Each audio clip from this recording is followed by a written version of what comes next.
Hi all.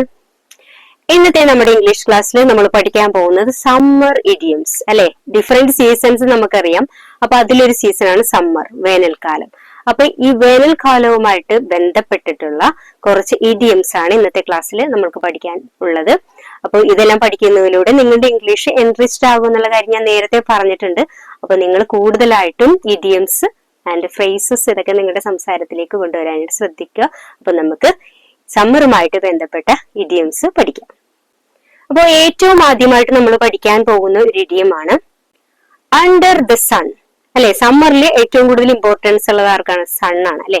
Sun ആണ് സമ്മറിൽ നമ്മളെ ഏറ്റവും കൂടുതലായിട്ട് നമുക്ക് കൂടുതൽ ചിന്തിപ്പിക്കുന്ന ഒരു വ്യക്തി. അപ്പൊ അതുകൊണ്ട് നമുക്ക് അണ്ടർ ദ സൺ എന്ന് പറയുന്ന ആ ഒരു എക്സ്പ്രഷൻ ഉപയോഗിച്ചിട്ടുള്ള സെന്റൻസുകൾ പഠിക്കാം. അണ്ടർ ദ സൺ എന്നതിലൂടെ ഉദ്ദേശിക്കുന്നത് എന്താന്ന് വെച്ചിട്ടുണ്ടെങ്കിൽ anything or anywhere under the sun, അതായത് സൂര്യന് കീഴിലുള്ള എന്തും അല്ലെങ്കിൽ എവിടെയും എന്നുള്ള രീതിയിലാണ് ഈ എക്സ്പ്രഷൻ ഉപയോഗിക്കുന്നത്. അപ്പൊ നമുക്ക് നോക്കാം. He tried every job under the sun. He tried every job under the sun. സൂര്യന് കീഴിലുള്ള എല്ലാ ജോലിയും അവൻ നോക്കി എന്നതിലൂടെ ഉദ്ദേശിക്കുന്നത് അവന് കഴിയുന്ന രീതിയിൽ ഈ ലോകത്തുള്ള എല്ലാ ജോലികളും അവൻ നോക്കിയിട്ടുണ്ട് എന്നാണ് ഇതിലൂടെ അർത്ഥമാക്കുന്നത്. They argued about everything under the sun. They argued about everything under the sun. ഈ സൂര്യന് കീഴിലുള്ള എന്തിനെക്കുറിച്ചും എല്ലാ കാര്യങ്ങളെയും കുറിച്ച് അവര് ആർഗ്യൂ ചെയ്തു, അവർ തർക്കിച്ചു എന്നാണ് ഇതിനർത്ഥം. The market had everything under the sun. അതായത് ഇവിടെ എന്തൊക്കെയുണ്ടോ ലോകത്തിൽ അതെല്ലാ സാധനങ്ങളും ആ മാർക്കറ്റിൽ ഉണ്ടായിരുന്നു എന്നാണ് the market had everything under the sun എന്നതിലൂടെ ഉദ്ദേശിക്കുന്നത്. There is nothing new under the sun. There is nothing new under the sun. സൂര്യന് കീഴെ ഒന്നും പുതിയതായിട്ടില്ല, എല്ലാം ഇവിടെ തന്നെ ഉള്ളതാണ് എന്നാണ് അർത്ഥം. അടുത്ത ഒരു എക്സ്പ്രഷൻ ആണ് dog days of summer. Dog days of summer. Dog days of summer എന്ന് പറഞ്ഞാല് വെരി ഹോട്ട് സമ്മർ ഡേയ്സ്, അതായത് ഏറ്റവും ചൂട് കൂടിയ ദിവസങ്ങളെയാണ് ഡോഗ് ഡേയ്സ് ഓഫ് സമ്മർ എന്നതിലൂടെ നമ്മൾ മനസ്സിലാക്കുന്നത്. അപ്പൊ നമുക്ക് സെന്റൻസുകളിലുള്ള ഉപയോഗം നോക്കാം. The dog days of summer are upon us. The dog days of summer are upon us, അതായത് ഏറ്റവും ചൂട് കൂടിയ ദിവസങ്ങൾ വന്നെത്തി എന്നാണ് അർത്ഥം. The dog days of summer are over. The dog days of summer are over. ഏറ്റവും കൂടുതൽ ചൂടുള്ള ദിവസങ്ങൾ കഴിഞ്ഞുപോയി എന്നാണ് ഇതിനർത്ഥം. During the dog days of summer the hot is so intense. During the dog days of summer the hot is so intense, അതായത് ഈ dog days of സമ്മറിൽ ചൂട് ഭയങ്കരമായിരിക്കും എന്നാണ് ഇതിനർത്ഥം. Many people find it hard to stay cool during the dog days of summer. Many people find it hard, so hard to stay cool during the dog days of summer. അതായത് ചൂട് കൂടിയ ദിവസങ്ങളിൽ കുറച്ച് തണുപ്പ് കിട്ടാനായിട്ട് ആളുകൾ കുറെ കഷ്ടപ്പെടുമായിരുന്നു. ഇത്രയും ചൂടുള്ള സമയത്ത് കുറച്ച് തണുപ്പ് കിട്ടാൻ ആളുകൾ കഷ്ടപ്പെടുന്നുണ്ട് എന്നാണ് ഇതിനർത്ഥം.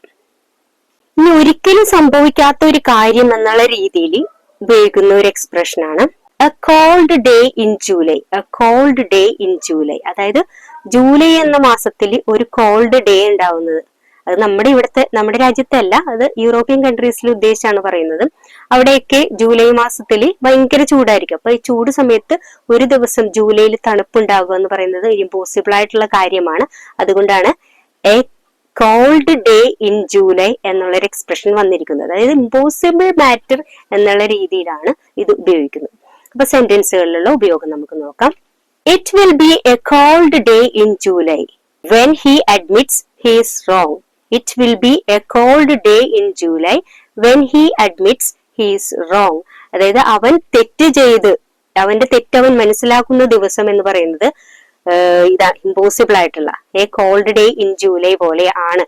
അതായത് അവൻ തെറ്റ് മനസ്സിലാക്കുക എന്ന് പറയുന്നത് ഇമ്പോസിബിൾ ആയിട്ടുള്ള ഒരു കാര്യമാണ് എന്നത് ഇതിലൂടെ വ്യക്തമാകുന്നത്. I will win a lottery on a cold day in July. അതായത് എനിക്കൊരു ലോട്ടറി അടിക്കുക എന്ന് പറയുന്നത് ഒരു അസാധ്യമായിട്ടുള്ള ഒരു കാര്യമാണ്.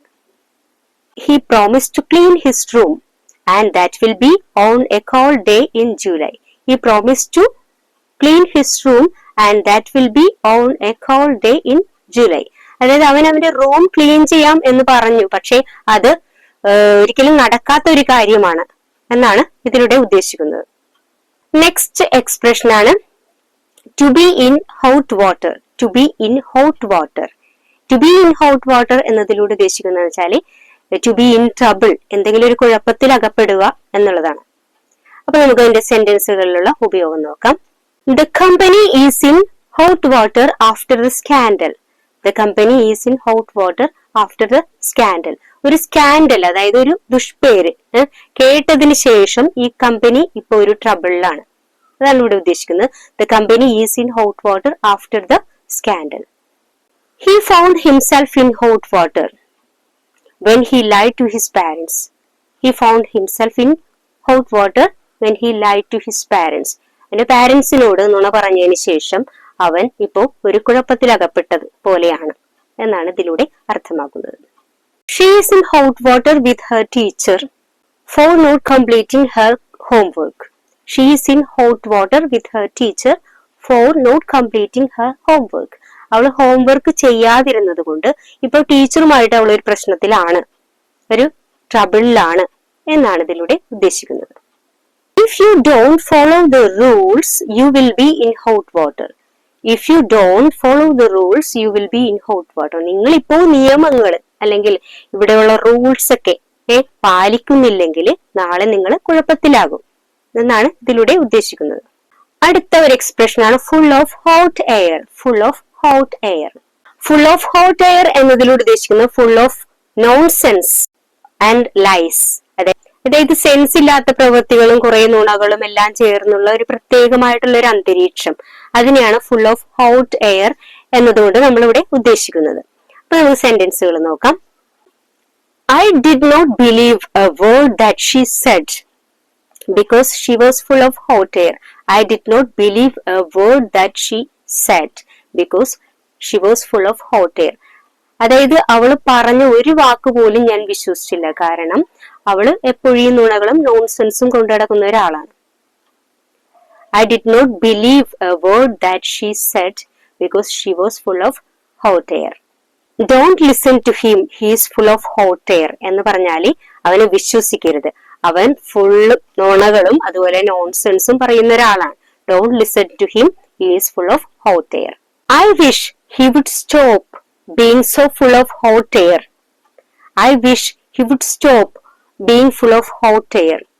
അവൻ ഈ നുണ പറച്ചിലും ഈ നോൺസെൻസുമായിട്ടുള്ള കാര്യങ്ങളൊക്കെ അവൻ നിർത്തിയിരുന്നെങ്കിലോ എന്ന് ഞാൻ ആഗ്രഹിക്കുന്നു.